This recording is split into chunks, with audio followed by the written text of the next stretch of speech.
नमस्कार। समसामयिक विषयों पर आपके पसंदीदा कार्यक्रम विशेष में आपका स्वागत है। मैं हूं वैभव राज शुक्ला। संसद समाज का आईना है। संसद के निचले सदन यानी जनता द्वारा चुने हुए प्रतिनिधियों का सदन लोकसभा अब नए कलेवर के साथ तैयार है। कुछ ही दिनों बाद 17वीं लोकसभा अपने नए रूप, नए कलेवर, कुछ नए चेहरों और कई ऐतिहासिक स्वरूपों के साथ आकार लेगी। 17वीं लोकसभा कई मायनों में खास और ऐतिहासिक होने जा रही है। जनता ने जनादेश सुना दिया है। मोदी लहर पर सवार बीजेपी की प्रचंड जीत के साथ ही अब तक के इतिहास में मतदाताओं ने सबसे ज़्यादा मतदान करके ये बता और जता दिया है कि मतदाता अपने हक का न सिर्फ उनमें जागरूकता है बल्कि अपना कर्तव्य भी बखूबी समझते हैं। कई युवा और नए चेहरों के प्रतिनिधित्व के साथ ही अब तक के इतिहास में सबसे ज़्यादा आधी आबादी यानी महिला सांसदों की उपस्थिति भी 17वीं लोकसभा को पिछली सभी लोकसभाओं के बनस्पत अलग कतार में खड़ा कर दिया है, जो बदलते भारत और बदलते संसद के स्वरूप की ओर न सिर्फ इंगित करती है बल्कि ये दर्शाती है कि धीरे धीरे ही सही लेकिन भारत बदल रहा है।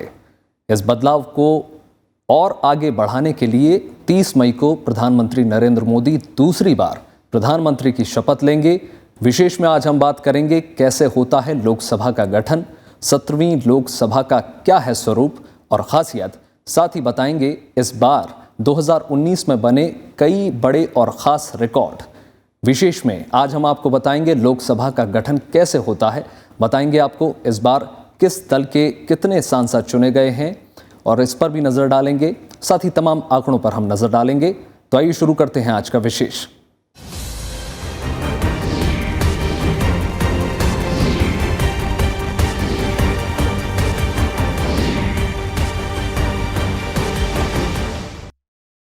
हर आम चुनाव के बाद नई लोकसभा का गठन होता है, जिसके बाद नई सरकार सत्ता में आती है, जो देश की नीति निर्धारण और शासन की दिशा तय करती है। 17वीं लोकसभा के बाद पूरे देश की जनता ने प्रचंड बहुमत से बीजेपी को देश का शासन चलाने के लिए चुना है। ऐसे में ये जानना दिलचस्प हो जाता है कि आम चुनाव के बाद नई लोकसभा का गठन कैसे होता है।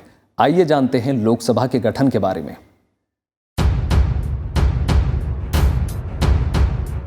2019 के लोकसभा चुनाव खत्म हो चुके हैं। 542 सीटों पर हुए मतदान के बाद बीजेपी सबसे बड़ी पार्टी के रूप में उभरी है। बीजेपी ने 17वीं लोकसभा के लिए 303 सीटों पर जीत दर्ज की है। इसके साथ ही 17वीं लोकसभा के गठन और नई सरकार बनने की कवायद भी तेज हो गई। भारतीय संसद का दूसरा या निचला सदन लोकसभा है। लोकसभा के सदस्यों का निर्वाचन व्यस्त मतदान के आधार पर जनता प्रत्यक्ष रूप से करती है। संविधान में लोकसभा के सदस्यों की अधिकतम संख्या 552 निर्धारित की गई है, जिसमें 530 राज्यों का और 20 सदस्य संघीय राज्य क्षेत्र का प्रतिनिधित्व करते हैं। इसके अलावा राष्ट्रपति एंग्लो इंडियन समुदाय का प्रतिनिधित्व करने के लिए उस समुदाय से अधिकतम 2 सदस्यों को नामित कर सकते हैं। पूरे निर्वाचन सदस्य संख्या को राज्यों में इस प्रकार बांटा गया है कि प्रत्येक राज्य को लोकसभा में आवंटित स्थानों की संख्या ऐसी हो कि उस संख्या से राज्य की जनसंख्या का अनुपात सभी राज्यों के लिए एक समान हो। दरअसल संविधान में लोकसभा के लिए एक निश्चित अवधि का उपबंध है। लोकसभा की अवधि उसकी प्रथम बैठक के लिए नियत समय से 5 सालों की है। 5 साल की अवधि समाप्त हो जाने पर उसका स्वतः विघटन हो जाता है और इसके बाद नई लोकसभा के गठन के लिए निर्वाचन आयोग आम चुनाव संपन्न कराता है। आम चुनाव का परिणाम आने के बाद निर्वाचन आयोग चुने हुए सांसदों की सूची राष्ट्रपति को सौंपता है। इस सूची में राष्ट्रपति को औपचारिक और आधिकारिक तौर पर पता चलता है कि किस पार्टी का कौन सा उम्मीदवार कहां से जीता है। जब सभी जो निर्वाचन अधिकारी हैं, जो जिनको रिटर्निंग ऑफिसर बोला जाता है हर एक कॉन्स्टिट्यूएंसी का, वो एक इलेक्शन सर्टिफिकेट देते हैं हर एक एमपी को और फिर वो यही इन्फॉर्मेशन इलेक्शन कमीशन को भेजते हैं कि इस कॉन्स्टिट्यूएंसी से ये सदस्य जो है वो निर्वाचित हुआ है। तो फिर इलेक्शन कमीशन जो है वो पूरी लिस्ट बना के जो लोग भी जिनका भी निर्वाचन हुआ है उसको प्रेसिडेंट के पास भेजता है, प्रेसिडेंट के लिए उनके इन्फॉर्मेशन और अप्रूवल के लिए कि भाई ये हो गया है। उसके बाद फिर सब ये सदस्य जो हैं अपना अपना निर्वाचन का जो सर्टिफिकेट है वो लेके फिर पहुंचते हैं पार्लियामेंट। इस तरह लोकसभा के गठन और सरकार बनाने की प्रक्रिया में राष्ट्रपति को चुने गए प्रतिनिधियों की सूची सौंपना पहला कदम होता है। इसके बाद राष्ट्रपति नई लोकसभा गठन के राजपत्र पर दस्तखत करते हैं। वहीं केंद्रीय मंत्रिमंडल पिछले लोकसभा को भंग करने की सिफारिश करता है और प्रधानमंत्री औपचारिक तौर पर राष्ट्रपति के पास जाकर अपना इस्तीफा सौंपते हैं। संविधान के मुताबिक प्रधानमंत्री का इस्तीफा ही पूरी सरकार यानी मंत्रिपरिषद का इस्तीफा माना जाता है। जब भी इलेक्शन हो जाता है और जो भी पार्टी उभर के आती है, चाहे वो रूलिंग पार्टी हो या कुछ भी पार्टी हो, तो उससे फ़र्क नहीं पड़ता। लेकिन इलेक्शन होने के बाद प्राइम मिनिस्टर जो है, जो भी एग्जिस्टिंग करंट प्राइम मिनिस्टर है, वो प्रेसिडेंट को एडवाइस करता है कि अब पुरानी लोकसभा को भंग कर दिया जाए। ये उसको वो आफ्टर कैबिनेट मीटिंग करके वो दो चीज़ें करता है। एक तो अपना और अपने सभी मंत्रियों का वो क्या कहते हैं आपका रेजिग्नेशन सबमिट करता है और प्राइम प्रेसिडेंट को एडवाइस करता है कि आप अब लोकसभा को भंग कर दीजिए। ये सबसे पहले बात होती है। नई लोकसभा के गठन की गजट अधिसूचना के बाद राजनीतिक दल अपने अपने संसदीय दल की बैठक में नेता चुनते हैं। जब नई लोकसभा का विधिवत निर्वाचन और गठन हो जाता है, उसके बाद राष्ट्रपति लोकसभा के आधे से अधिक सदस्यों का समर्थन प्राप्त करने वाली पार्टी या पार्टियों के नेता को सरकार बनाने के लिए आमंत्रित करते हैं। इस तरह सबसे ज्यादा सांसदों यानी बहुमत वाले दल के नेता को राष्ट्रपति प्रधानमंत्री नियुक्त करते हैं। इसके बाद प्रधानमंत्री की सलाह पर राष्ट्रपति मंत्रिमंडल को मंजूरी देते हैं, जिसके बाद नई सरकार अस्तित्व में आती है। राष्ट्रपति जो हैं, जो पार्टी लार्जेस्ट पार्टी होती है, वो अपना क्लेम करती है टू फॉर्म द गवर्नमेंट, और जब वो अपना फॉर्म गवर्नमेंट करने के लिए अपना क्लेम करती है, उस क्लेम के बेसिस पर राष्ट्रपति उसके नेता को प्रधानमंत्री पद की शपथ दिलाते हैं और उसके साथ जिनको वो रिकमेंड करते हैं उनको मंत्री पद की शपथ दिलाई जाती है। इस तरह से मंत्री पद का गठन होता है। प्रधानमंत्री आमतौर पर लोकसभा के सदस्य होते हैं, हालांकि वे राज्यसभा के सदस्य भी हो सकते हैं। वहीं मंत्री संसद के दोनों सदनों से लिए जाते हैं। संसद सदस्य से अलग भी किसी व्यक्ति को मंत्री नियुक्त किया जा सकता है, लेकिन 6 महीने के अंदर ही उसे सदन के दोनों सदनों में से किसी भी सदन का सदस्य चुना जाना जरूरी है, नहीं तो वो अपने पद पर नहीं बने रह सकते। Bureau report, Rajya Sabha TV. देश भर में प्रधानमंत्री नरेंद्र मोदी की प्रचंड लहर पर सवार भारतीय जनता पार्टी ने लोकसभा चुनाव 2019 में ऐतिहासिक जीत दर्ज की है और लगातार दूसरी बार केंद्र में सरकार बनाने जा रही है। बीजेपी ने 2014 लोकसभा चुनाव के अपने ही रिकॉर्ड को तोड़ते हुए 2019 में यह आंकड़ा 300 के पार कर लिया है। आइए आपको दिखाते हैं 17वीं लोकसभा की तस्वीर, जो 2019 के लोकसभा चुनाव के बाद बिल्कुल जुदा है। नए सांसद, महिला सांसद, सांसदों की शिक्षा, सांसदों की संपत्ति, नोटा का प्रयोग और सांसदों की औसत उम्र के लिहाज से कैसी होगी नई लोकसभा की तस्वीर, आइए देखते हैं। जनता जनार्दन ने प्रधानमंत्री नरेंद्र मोदी के नेतृत्व में बीजेपी को पूर्ण बहुमत का जनादेश सुनाया।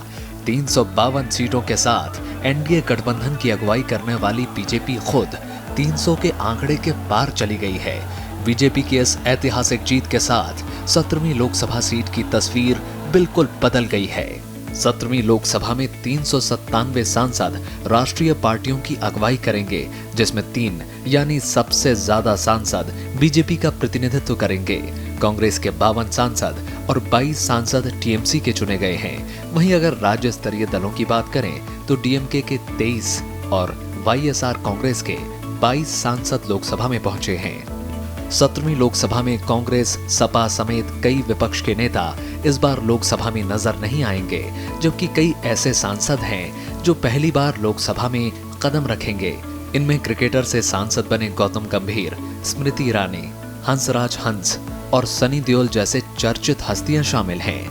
वहीं भोपाल से चुनी गई साध्वी प्रज्ञा ठाकुर, मध्य प्रदेश की छिंदवाड़ा सीट से मुख्यमंत्री कमलनाथ के बेटे नकुलनाथ, पश्चिम बंगाल की जाधवपुर सीट पर टीएमसी से अभिनेत्री मिमी चक्रवर्ती और यहीं से भाजपा के प्रमुख दिलीप घोष भी पहली बार लोकसभा पहुंचने वालों में शामिल हैं। नई लोकसभा में 300 सांसद ऐसे हैं जो पहली बार लोकसभा में कदम रखेंगे, जबकि 197 सांसद दूसरी बार लोकसभा में चुने गए हैं। वहीं 45 सांसद ऐसे हैं जो पहले भी कई बार लोकसभा का प्रतिनिधित्व कर चुके हैं। सुना है कि 300 के करीब 543 में 300 नए सांसद हैं और इसी तरह की 250-300 हर जब भी इस तरह का इलेक्शन होता है तो इस तरह के नए सांसद आते हैं, चाहे किस कारण भी हो। या तो पार्टी अपने ही जो मेंबर्स हैं उनको बदल देती है, या फिर जो हैं मेंबर्स वो हार जाते हैं, उनकी जगह कोई नए आ जाते हैं, इस तरह है। 300 के करीब जो नए एमपीज इलेक्ट होके आए हैं, मैं समझता हूँ उन सब के लिए ये एक बहुत ही नया एक्सपीरियंस होगा। लेकिन हमारे पास जो अभी संस्थागत तरीके हैं, नियम हैं, उन नियमों के अंदर उनको ट्रेनिंग देने की व्यवस्था की गई है। ये पार्टी अपने लेवल पर भी करती है कि एक एमपी को हाउस के अंदर कैसे कंडक्ट करना है, कानून बनाने की प्रक्रिया क्या होती है। लोकसभा, राज्यसभा में इस तरह के ट्रेनिंग प्रोग्राम रेगुलरली किए जाते हैं। प्लस हर दल अपने अपने तरीके से अपने एमपीज़ को भी इसके बारे में ट्रेनिंग देता है। मैं समझता हूँ कि जब हम बात कर रहे हैं कि 300 नए एमपी आए हैं और महिलाएं भी इतनी अधिक आई हैं, तो शायद पूरा जो लोकसभा का स्ट्रक्चर है वो एक नया स्ट्रक्चर आया है। और इस नए स्ट्रक्चर में मैं समझता हूँ कुछ ना कुछ जो प्रधानमंत्री दिशा निर्देश और मार्गदर्शन दे रहे हैं उससे कुछ नई चीज़ें उभर कर आएंगी, जिससे इकोनॉमिक ग्रोथ भी अच्छा होगा। सांसदों की उम्र के लिहाज से बात करें तो नई लोकसभा में सांसदों की औसत उम्र 54 साल है। 17वीं लोकसभा में 12% सांसद ऐसे हैं जिनकी उम्र 40 से कम है। वहीं 56 से 70 साल की उम्र के 42% सांसद नई लोकसभा में हैं, जबकि 70 साल के ऊपर सिर्फ 6% सांसद नई लोकसभा में होंगे। सांसदों की शिक्षा की बात करें तो 17वीं लोकसभा में 27% सांसद 12वीं पास हैं, जबकि 43% सांसद ग्रेजुएट हैं, 25% सांसद पोस्ट ग्रेजुएट और 4% सांसद डॉक्टरेट हैं। वहीं नई लोकसभा में देश की आधी आबादी की प्रतिनिधित्व की बात करें तो 17वीं लोकसभा में जहां पुरुष सांसदों की संख्या 464 है, वहीं महिला सांसदों की संख्या 78 है। पहली लोकसभा से 17वीं लोकसभा तक का सफर तय करने के दौरान महिला सांसदों की संख्या में धीरे धीरे बढ़ोतरी दर्ज की गई। जो पहली लोकसभा में महिलाओं की भागीदारी 5% थी और अब 17वीं लोकसभा में बढ़कर 14% तक पहुंच गई है। महिला सदस्यों की संख्या इस बार सबसे ज़्यादा है। आपके इंडिपेंडेंस के टाइम से लेकर अभी तक इतने 78 एमपीज़ हैं लोकसभा में, वीमेन मेंबर्स इतने कभी नहीं रहे। और इसमें जैसा आपने देखा होगा कि बीजेडी उड़ीसा के जो एमपी हैं 33% के आसपास उनके लेडीज़ मेंबर्स हैं, लेकिन जहाँ तक कि एक्चुअल नंबर्स में है तो वहाँ पर यूपी और वेस्ट बंगाल में 11-11 एमपीज़ बढ़ के आए हैं। तो इस तरह से 78 एमपीज़ जो हैं वो लोकसभा में महिला सदस्य हैं। इस समय महिलाओं की संख्या जो है हमारे लोकसभा में वो पिछली किसी भी लोकसभा से अधिक है। मेरे पास जो फिगर है 78 विमेन एमपीज़ इस बार इलेक्ट होके आए हैं। मैं समझता हूँ ये एक बहुत अच्छी प्रोग्रेस है। हालांकि हमारे पास बहुत समय से एक बिल लंबित है जिसमें ये कहा गया कि 1/3 रिप्रेजेंटेशन जो है वो लोकसभा के अंदर जो है वो महिलाओं का होना चाहिए। बिना रिजर्वेशन के अगर अभी नंबर बढ़ा है तो मैं समझता हूँ ये बहुत ही अच्छी बात है। यानी 1952 के बाद सबसे ज्यादा महिला सांसदों की नुमाइंदगी इस बार होगी। 2019 में चुनावी प्रक्रिया में इस बार नोटा के पतन ने भी अहम भूमिका निभाई है।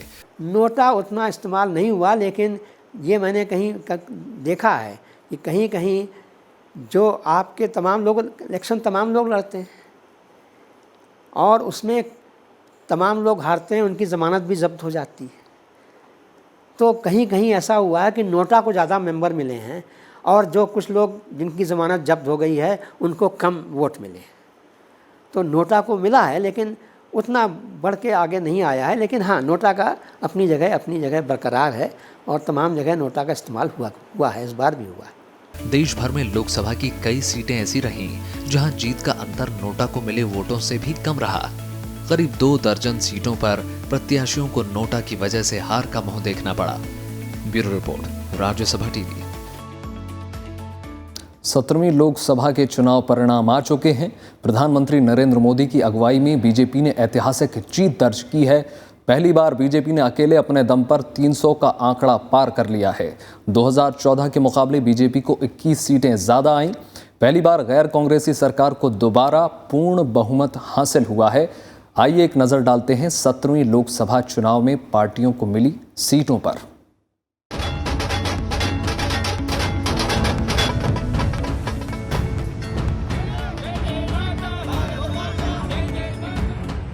सत्रहवीं लोकसभा चुनाव में महाविजय हासिल करने के बाद प्रधानमंत्री नरेंद्र मोदी दूसरी बार प्रधानमंत्री पद की शपथ लेने जा रहे हैं। शपथ ग्रहण समारोह 30 मई को शाम 7 बजे राष्ट्रपति भवन में होगा, जिसमें प्रधानमंत्री मोदी को पद और गोपनीयता की शपथ दिलाई जाएगी। प्रधानमंत्री मोदी के अलावा मंत्री परिषद के सदस्यों को भी उसी दिन पद और गोपनीयता की शपथ दिलाई जाएगी। दरअसल 17वीं लोकसभा चुनाव का परिणाम आने के बाद ये साफ हो गया है कि देश के हर कोने से यही आवाज आई, एक बार फिर मोदी सरकार। प्रधानमंत्री मोदी के नेतृत्व में एनडीए को प्रचंड बहुमत हासिल हुआ। 17वीं लोकसभा चुनाव में प्रधानमंत्री नरेंद्र मोदी की अगुवाई में एनडीए को ऐतिहासिक जीत हासिल हुई।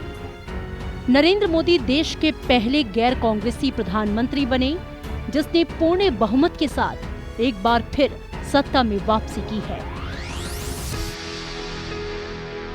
जवाहरलाल नेहरू और इंदिरा गांधी के बाद मोदी देश के तीसरे और पहले गैर कांग्रेसी प्रधानमंत्री हैं, जो लोकसभा में लगातार दूसरी बार पूर्ण बहुमत के साथ सरकार बनाएंगे। बीजेपी ने न सिर्फ अपने बूते फिर लोकसभा में बहुमत हासिल किया, बल्कि सहयोगियों के साथ 350 का आंकड़ा भी पार कर लिया। प्रचंड मोदी लहर पर सवार होकर अकेले बीजेपी ने 303 सीटें हासिल की। इससे पहले 2014 के लोकसभा चुनाव में बीजेपी को अपने दम पर कुल 282 सीटें हासिल हुई थी।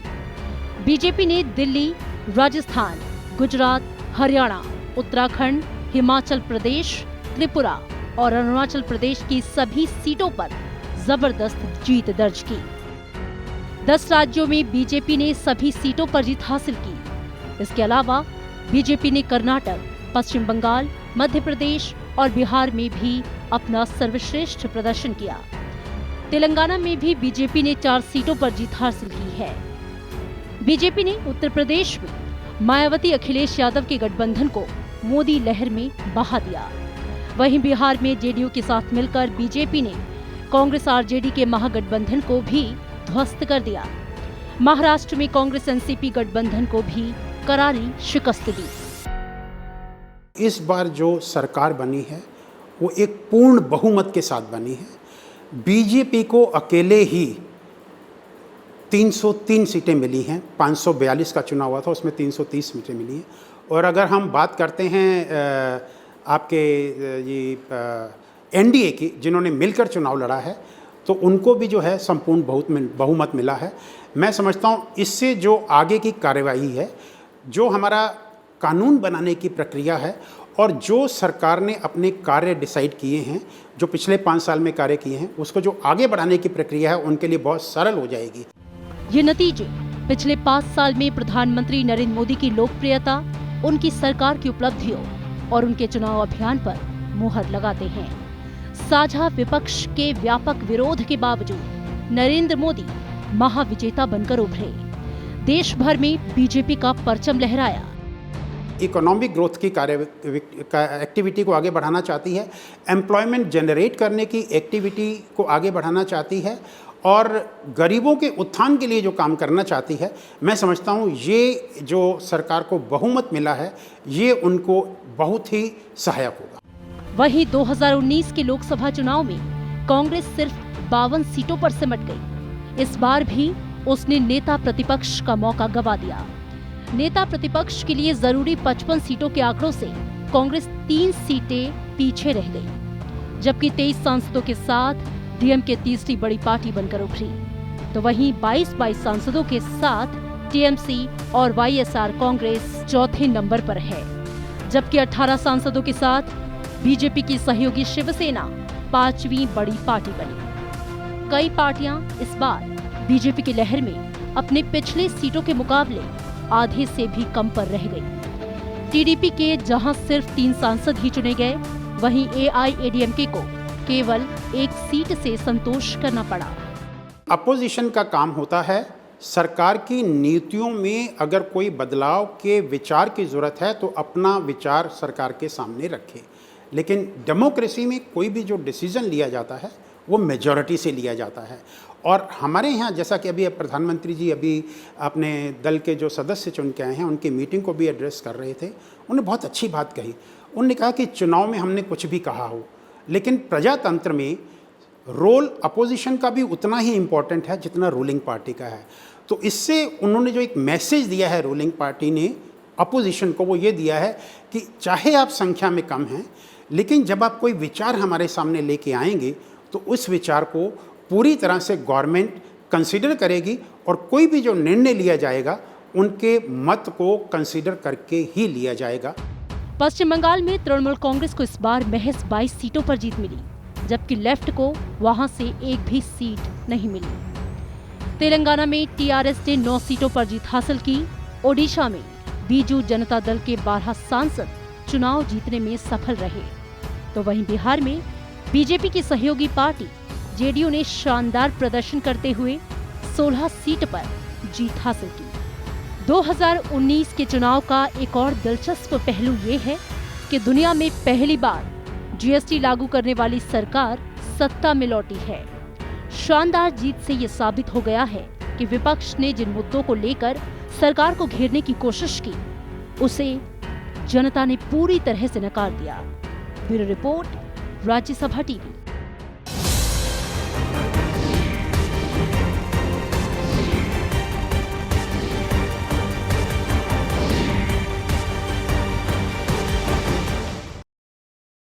आज के विशेष में इतना ही। उम्मीद है आपको विशेष का ये अंक पसंद आया होगा। आप ये हमारा कार्यक्रम YouTube पर भी देख सकते हैं, जहां में आपकी प्रतिक्रियाओं का बेसब्री से इंतजार रहता है। बाकी देश और दुनिया की तमाम बड़ी खबरों के लिए जुड़े रहिए राज्यसभा टेलीविजन के साथ। नमस्कार।